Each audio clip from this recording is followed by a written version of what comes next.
Si yo ya acepté a Cristo, nací de nuevo, me bauticé, vengo a la iglesia, sí. Pero aunque somos hijos de Dios, Él permite que tú y yo seamos tentados. ¿Por qué? Porque en la tentación, es en medio de la tentación que sale a la luz lo que hay en nuestro corazón. Mi amigo, las tentaciones prueban nuestro carácter. Las tentaciones prueban nuestras convicciones. Las tentaciones sacan a la luz lo que siempre ha estado ahí, y Dios hace uso de la tentación para madurar nuestro carácter, para enseñarnos nuestra dependencia de Él y para ponernos a prueba. Es cuando somos probados que crecemos. Porque Jesús fue llevado al desierto antes de arrancar su ministerio, porque el Padre estaba probando a Jesucristo. Ahora, ahí en el desierto vemos la victoria, vemos a Jesús resistiendo y venciendo, y eso es lo que Dios quiere, lo que Cristo quiere para todos y cada uno de nosotros. Sí seremos tentados, pero ahí resistiremos y venceremos la tentación. De repente escuchamos cosas y conocemos historias de personas que de repente se le botó la canica, de repente no sé qué le pasó. Parecía un hombre perfecto, un buen papá, un buen esposo, y de repente algo pasó, abandonó la casa, abandonó los hijos, se fue con otra, y escuchamos tantas cosas. Es en medio de la tentación que sale a la luz lo que siempre ha estado ahí. Es en medio de las pruebas que sale a la luz lo que siempre ha estado en nuestro corazón. Y eso es lo que pasa cuando dejamos temas pendientes con Dios. Cuando dejamos temas sin resolver, cuando no le entregamos por completo nuestra vida, eso va creciendo. Como dice Santiago, cuando el pecado crece poco a poco, termina dando a luz ¿qué? A la muerte. Eso nos lleva una vez más a voltear nuestra humanidad, nuestra necesidad de Dios, y preguntarnos hoy, iglesia, ¿qué temas tengo pendientes con Dios? ¿Qué guardaditos tengo ahí que no le he confesado? ¿Qué cosas no he dejado que Él entre a mi vida y me gobierne? Es que no has dejado que establezca su reino, su señorío, que sea su voluntad y no la tuya. Hay temas ahí pendientes que tarde o temprano crecerán y saldrán a la luz. Pero esto nos anima, una vez más, esta es la promesa. Dios bendice a los que soportan con paciencia las pruebas y las tentaciones, y una vez superadas, Él te coronará, te dará la corona de la vida que Él tiene para aquellos quienes lo aman. Jesús es tentado. ¿Y cómo responde Jesús a la tentación? Escrito está y escrito está. ¿Cómo debemos tú y yo responder a la tentación? Escrito está, escrito está y escrito está. No peleamos contra mis tentaciones con mis propias fuerzas. Jesús no está peleando con sus propias fuerzas. Yo te pregunto, ¿qué fuerzas tenía Jesús? Tenía 40 días ayunando. Estaba en su momento más frágil, en su momento más vulnerable. ¿Y por qué se sometió a un ayuno de 40 días? Porque muchas veces tú y yo así estamos. Porque muchas veces así nos sentimos débiles. Porque tengo años cargando con esto, porque tengo años peleando con este deseo, con este pensamiento, con esta emoción, con este impulso. Pero en la debilidad Jesucristo dice, escrito está y escrito está. No peleo con mis fuerzas, no peleo con la palabra de Dios. ¿Por qué? Porque para cada tentación existe una palabra poderosa de parte de Dios para resistir y vencer la tentación. Para cada una de tus tentaciones. Dios no te ha dejado solo, Dios no te ha dejado sola, Él te conoce. Él te ha creado, Él ha formado a cada uno, a todos los seres humanos. Él conoce nuestra mente, nuestros deseos, eso que a ti te avergüenza, eso que no le has dicho a nadie, Él lo conoce, y en su palabra te ha equipado, en su palabra te ha empoderado a través del Espíritu Santo para resistir y vencer la tentación. Nos damos cuenta ahora de lo importante de la palabra de Dios. ¿Por qué nos reunimos cada domingo? ¿Por qué hacemos iglesia los 52 domingos del año? Porque hemos entendido el poder que hay en la palabra de Dios. ¿Por qué te insistimos? ¿Por qué trabajamos? ¿Por qué la iglesia se mueve a través de los grupos en casa? ¿Por qué estudiar la Biblia entre semana? Porque hemos entendido, número uno, nuestra humanidad y nuestra necesidad de Dios, y hemos entendido también el poder que hay en su palabra. Escúchame, cuando yo construyo mi vida sobre la palabra de Dios construye mi vida. Cuando yo construyo mi matrimonio sobre la palabra de Dios construye mi matrimonio. Cuando yo construyo a mi hijo sobre la palabra de Dios, es la palabra de Dios la que construye a nuestros hijos. Hemos entendido la importancia de abrir el libro, de abrir su palabra y entender que ahí hay promesas, entender que ahí hay fortaleza, entender que ahí hay sabiduría. ¿Para qué? No nada más para que se te llene el cerebro de conocimiento y te sientas un mejor cristiano, para que luches, para que resistes, para que venzas cada una de tus tentaciones. Me encantó esta semana porque inauguramos el martes un nuevo grupo, el primer grupo en casa en Escobedo, y celebramos eso el día de hoy como iglesia. Y yo sé que Dios va a bendecir todo Escobedo a través de lo que estamos haciendo ahí, de la brecha que se está abriendo. Hoy tenemos una sola casa, pero somos fieles en lo poco. Ahí somos productivos, ahí nos esforzamos y ahí compartimos. Y estábamos el martes, estábamos tres matrimonios, estábamos en la casa de Osiel y Aleida, estaban David y Liz, y Corde y su servidor. Y estábamos ahí platicando David, Osiel y yo era un martes en la noche y decíamos, hay tantas cosas que pudiéramos estar haciendo ahorita. Hay otros lugares en los que pudiéramos estar. Podríamos estar tirados en el sillón viendo la tele, descansando, pero hemos entendido algo. Y es que cuando yo abro la Biblia, cuando un hombre, cuando un esposo abre la Biblia, lo que eso representa es toda una familia abriendo la Biblia. Y estaban ahí representadas, estaban David y Liz con el miembro más pequeño de ese grupo, Emilio, que tiene apenas unos meses de vida. Y estaba Santiago, que está por cumplir un año ahí nada más representado porque lo entregamos con los abuelos. Y las princesas de la casa, Mariana y Sofía. Y platicábamos esto. Cuando nosotros abrimos nuestra Biblia, hoy nuestros hijos están pequeños, pero cuando como hombres abrimos la Biblia, nuestros hijos están abriendo la Biblia. Cuando como familias abrimos la Biblia, cuando en tu casa se abre la Biblia, tus generaciones están leyendo la Biblia, tus nietos que todavía no han llegado están leyendo la Biblia. Cuando tú como mujer, como abuela, abres la palabra de Dios, la declaras, la confiesas, la enseñas. Porque un día nuestros hijos serán tentados. Y eso puede estar seguro.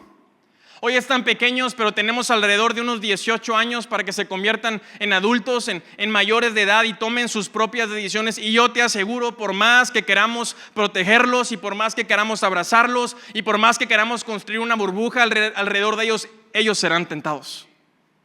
Por el mundo horrendo, no, primero por su naturaleza pecaminosa. Por lo que dice Santiago, por entender que en todos y cada uno de nosotros es nuestra naturaleza, son esos deseos que nacen de nosotros dentro. Pero si nosotros instruimos, como dice su palabra, instruye al niño en su camino y cuando será grande no se olvidará de él. Cuando tú y yo abrimos la palabra, mi amigo, nuestra vida ha entendido, ahora giramos, hay una pasión, hay un fuego, hay un entendimiento que antes no había por la palabra de Dios. Es que me cuesta conectarme a un grupo en casa, es que tengo tantas cosas que hacer, es que el tráfico, es que mi agenda, es que yo no soy tan social, es que no conozco a nadie. Te va a costar, pero ¿sabes qué te va a costar más? Ser víctima de tus tentaciones. Te va a costar más, te va a doler más ver a tus hijos siendo víctima de sus propias tentaciones. Te va a costar más ver a tus hijos siendo esclavos de su mente y de su alma y de la voluntad y de lo que otros dicen y de la presión social. Por eso hacemos sacrificios, porque hemos entendido el poder de la palabra de Dios. Conéctese a un grupo, abra la Biblia. El domingo no es suficiente. Vivimos en un mundo que está difícil. Hay una guerra allá afuera, pero tenemos la victoria, tenemos la espada, tenemos en nosotros la palabra de nuestro Dios. Y para cada tentación hay una palabra de parte de nuestro Dios para resistir y para vencer. ¿Alguien puede decir amén a eso? Jesús fue tentado en el desierto, resistió y venció a la tentación. Vamos ahí a Mateo, pero ahora al capítulo 16. Jesús también fue tentado por uno de sus discípulos, nada más y nada menos que por Pedro, uno de sus discípulos. Vamos a Mateo capítulo 16, verso 21 y verso 23. Dice: Jesús empezó a decir claramente a sus discípulos que era necesario que fuera a Jerusalén y que sufriría muchas cosas terribles a manos de los ancianos, de los principales sacerdotes y de los maestros de la ley religiosa. Lo matarían, pero al tercer día resucitaría. Entonces Pedro lo llevó aparte y comenzó a reprenderlo por decir semejantes cosas. Dios nos libre, Señor, dijo. Eso jamás te sucederá a ti. Jesús se dirigió a Pedro y le dijo: aléjate de mí, Satanás. Representas una trampa peligrosa para mí. Ves las cosas solamente desde el punto de vista humano, no desde el punto de vista de Dios. Qué escena acabamos de leer, ¿verdad? Jesús está hablando con sus discípulos y les está anunciando que pronto venía el tiempo en que Jesús iba a ser condenado, iba a ser encontrado culpable, iba a ir a la cruz del Calvario a morir, pero me encanta, les adelanta el final, dice, pero al tercer día voy a resucitar. Y los discípulos están escuchando esto y vemos que Jesús termina de hablar y Pedro prácticamente le dice a Jesús, tendrás un minutito, me gustaría comentarte algo. Y cuando alguien te dice eso, sabes que ya valió, ¿verdad? Te van a querer sembrar el terror. Y Jesús, tendrás un minutito. Hay algo que me gustaría comentarte. Y Jesús lo atiende y Pedro le dice, Jesús, se me hace que no lo analizaste bien. Se me hace que el speech de hoy no estaba bien planeado porque eso jamás te sucederá a ti. Dios nos libre. Y Pedro estaba convencido, ¿no? Yo escucho a un Pedro convencido porque cuando uno cae en la tentación, uno está convencido de lo que está haciendo. Uno está convencido, esto es lo mejor, claro que es lo mejor. Y Pedro se gancha con sus pensamientos y con sus emociones. Dios nos libre, maestro, a ti nunca te sucederá eso. A ver cómo lo arreglamos, te escondemos, nos levantamos en armas, a ver qué hacemos, pero Dios nos libre de que tú vayas a la cruz. Ahora, quiero que veas esto. ¿Qué es lo que Pedro estaba viendo? Pedro estaba viendo a Jesús, su amigo. Pedro estaba viendo a Jesús, su maestro. Con quien tenía una amistad, con quien se había encariñado, a quien Pedro genuinamente amaba. Pero Jesús se está viendo a sí mismo en ese momento como el Salvador del mundo. Jesús entiende esto, Pedro, si yo no voy al Calvario, si no derramo mi sangre, no hay sacrificio. Si yo no voy al Calvario, yo vine en obediencia, porque de tal manera amó Dios al mundo para que todo aquel que en mí crea no se pierda, sino tenga vida eterna. Y tiene que haber derramamiento de sangre, tengo que ir a la cruz para traer salvación y perdón de pecados. Pero si no voy al Calvario, si no hay muerte, no hay resurrección, no hay victoria. ¿Y qué es lo que te estoy tratando de decir? Que a Pedro le faltó visión. Pedro abrazó una visión a corto plazo. Pedro abrazó el momento. Pero Jesús tenía una visión, tenía un entendimiento más grande. No se trata de mí, no se trata de si voy a sufrir o no. Se trata de un plan más grande, de una tarea más grande, de un propósito más grande. Se trata de que yo estoy aquí en la tierra para un llamado eterno. Mira, cuando tú y yo estudiamos la palabra de Dios, cuando tú y yo nos sumergimos en ella, cuando nuestro corazón está encendido con humildad y con un deseo genuino por la palabra de Dios, es su palabra la que trae visión a nuestras vidas. En el desierto Jesús está resistiendo la tentación haciendo uso de la palabra. Escrito está, escrito está, escrito está.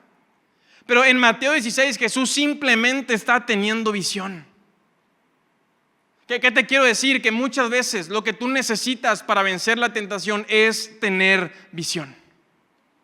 ¿Cuántas veces hemos caído ante la tentación? Hemos pecado contra Dios, contra nosotros mismos o con nuestra familia por falta de visión. ¿Cuántas veces la hemos regado? Te metiste en un problema, te metiste en una bronca porque te faltó visión. Y hoy volteas atrás, a lo mejor una decisión que tomaste hace un año, una decisión que tomaste hace 5 años, hace 25 años, y volteas y a lo mejor hoy te ríes, espero que así sea, pero volteas atrás y dices, híjole, me faltó visión. ¿Alguien sabe de lo que estoy hablando? En ese momento me convencí, en ese momento sí quería experimentar esa satisfacción. En ese momento me ganó la carne, en ese momento me ganó el impulso, pero hoy me doy cuenta, me faltó visión. Y hoy que nuestra oración sea, Dios, dame visión, que tu oración todos los días, Dios, dame visión para resistir y vencer la tentación, porque he entendido, ya no es mi voluntad, es tu voluntad, ya no es mi reino el que se está estableciendo, es tu reino el que se está estableciendo. Tenemos que tener visión. Dios nos da visión a través de su palabra. Ya no veo las cosas como las veía antes. Ya no me motiva lo que me motivaba antes. Sí, antes era otra persona, pero creemos que hay poder en el Evangelio para transformar, para restaurar, para sanar, para tener libertad. La iglesia da testimonio de que las personas sí cambian. Las personas pueden cambiar no en nuestras fuerzas, sino a través de su palabra que nos ha dado una nueva visión. No dejes de orar por tus hijos, no dejes de orar por tu esposo, por tu pareja, por tus hermanos, por tus papás. Hay poder en el Evangelio para ser transformado, para tener una mejor visión. Y cuando tengo una mejor visión, tengo una mejor calidad de vida. Cuando tengo una mejor visión, tomo mejores decisiones. Cuando tengo una mejor visión, honro a Dios. ¿Y qué nos dice Santiago? El que honra a Dios, Dios lo honra de regreso. Mi amigo, la tentación hay que resistirla y la tentación hay que vencerla.